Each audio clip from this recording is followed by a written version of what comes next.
ఒక్కసారి ఊహించండి, 243 పరుగులు బోర్డుపై ఉన్నా కూడా ఓ జట్టు మ్యాచ్ను ఓడిపోతే ఎలా ఉంటుంది? అభిమానులు షాక్లోకి వెళ్లిపోయారు. కెప్టెన్ ముఖంలో నిరాశ స్పష్టంగా కనిపించింది. స్టార్ బౌలర్లు పూర్తిగా సైలెంట్ అయ్యారు. కానీ ఎదుటి జట్టు మాత్రం చరిత్ర సృష్టించింది. ఈ మ్యాచ్ వెనుక ఉన్న అసలు నిజం ఏమిటో తెలుసుకోవాలంటే ఈ వీడియోను చివరి వరకు చూడండి. హార్దిక్ పాండ్యా, నేను బౌలర్లను తప్పుబట్టను అన్న వ్యాఖ్య సన్ రైజర్స్ హైదరాబాద్పై 243 పరుగుల భారీ టార్గెట్ను కాపాడలేకపోయిన ముంబై ఇండియన్స్ ఓటమి తర్వాత సోషల్ మీడియాలో వైరల్గా మారింది.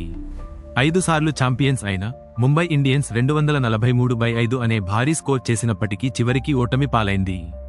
సన్రైజర్స్ హైదరాబాద్ అద్భుతంగా బ్యాటింగ్ చేసి ఇంకా 8 బంతులు మిగిలి ఉండగానే లక్ష్యాన్ని చేసింది. ఇటీవల మంచి ఫామ్లో ఉన్న ఎస్ఆర్హెచ్ బ్యాటర్లు ఈ మ్యాచ్లో పూర్తిగా ఆధిపత్యం చూపించారు. ట్రావిస్ హెడ్, అభిషేక్ శర్మ వంటి ఆటగాళ్లు పవర్ ప్లేలోనే మ్యాచ్ను పూర్తిగా మలుపు తిప్పారు. ముంబై ఇండియన్స్ బౌలర్లు ఈ మ్యాచ్లో పూర్తిగా విఫలమయ్యారు. ముఖ్యంగా జస్ప్రీత్ బుమ్రా, సాధారణంగా మ్యాచ్ను తన బౌలింగ్తో మార్చే స్టార్ పేసర్, ఈసారి 4 ఓవర్లలో 54 పరుగులు ఇచ్చి ఒక్క వికెట్ కూడా తీయలేకపోయాడు. ఇటీవల కొన్ని మ్యాచ్ల్లో బుమ్రా అద్భుతంగా బౌలింగ్ చేసినప్పటికీ ఈ మ్యాచ్ అతని కెరీర్లో ఒక చెడు రోజుగా నిలిచింది. బుమ్రా మాత్రమే కాదు, అశ్వనీ కుమార్ కూడా చాలా ఖరీదుగా మారాడు. కేవలం 2 ఓవర్లలోనే 41 పరుగులు ఇచ్చి 20.50 ఎకానమీ నమోదు చేశాడు. స్పిన్నర్ అల్లాహ్ గజన్ఫర్ 2 వికెట్లు తీసినా 51 పరుగులు ఇచ్చి పెద్దగా ప్రభావం చూపలేకపోయాడు.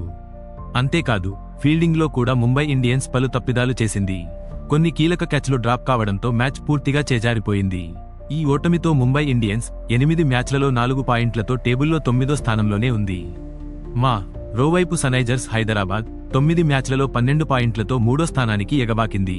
ఈ సీజన్లో ఎస్ఆర్హెచ్ చూపిస్తున్న ఫామ్ చూస్తే వారు టైటిల్ ఫేవరెట్స్లో ఒకటిగా కనిపిస్తున్నారు. మ్యాచ్ తర్వాత కెప్టెన్ హార్దిక్ పాండ్యా తన నిరాశను దాచలేకపోయాడు. ఈ సీజన్లో మనకు ఎక్కువ ఆప్షన్స్ లేవు, ఏం మార్చుకోవాలో చూడాలి.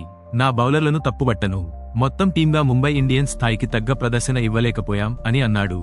మనం ఇంకా ఏ విషయాల్లో మెరుగుపడాలో చూసుకోవాలి అని పాండ్యా తెలిపాడు.